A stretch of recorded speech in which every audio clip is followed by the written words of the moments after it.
Now, back when I was watching Shogun, I couldn't help but compare it with The Last Samurai.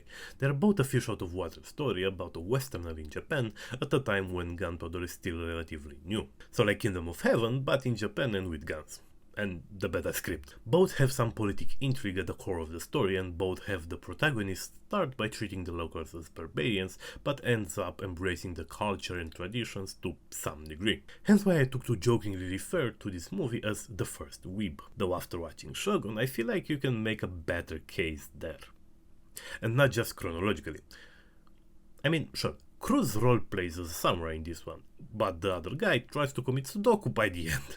So who's the real weeb here? They're somewhat different in tone. Shogun is a bit more somber, while The Last Samurai is a tad more light-hearted and more epic, for the lack of a better word. The fights are better, is what I'm really trying to say. They're not exactly accurate to how things were done, but neither pretends to be a documentary, which is a good thing because the accuracy is a bit spotty. Initially I wanted to say that Shogun does politics a bit better, though looking back on both, Shogun has a bit more of a focus on politics, but it's not particularly better. Things are kinda simplified in both. What upper edge Shogun does have is in terms of character interactions. The relationships between people are more interesting and nuanced, though I feel like that's more so due to the extra runtime the show has over the movie. For the time the movie has to work with, I'd say it did a good job.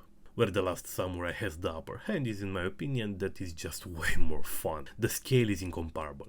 The battles just have such larger numbers. You feel like it's two armies fighting. But even when the fights are way smaller, the choreography is just way more enjoyable. The characters we follow are also more charismatic and fun. Here the main character has more of an arc and actually works out some problems in a way that feels organic, which isn't really the case with the guy from Shogun. There's also a samurai both characters get associated with, but it's as if the one from Shogun is trying to appear as something that the one from The Last Samurai just naturally is. Someone who's deep, strong and wise, whose interests are that of the future of the nation. Part of it is the acting, but probably more of it is in the way that they are written. One is someone who's very aware and careful of the image they are projecting, while the other is someone whose actions speak for themselves, so he can afford to be a bit more light-hearted and even make some jokes. It's likely also a result of the bigger focus Shogun puts on politics. One is a politician with the title of samurai, the other is a samurai who has to deal with politics.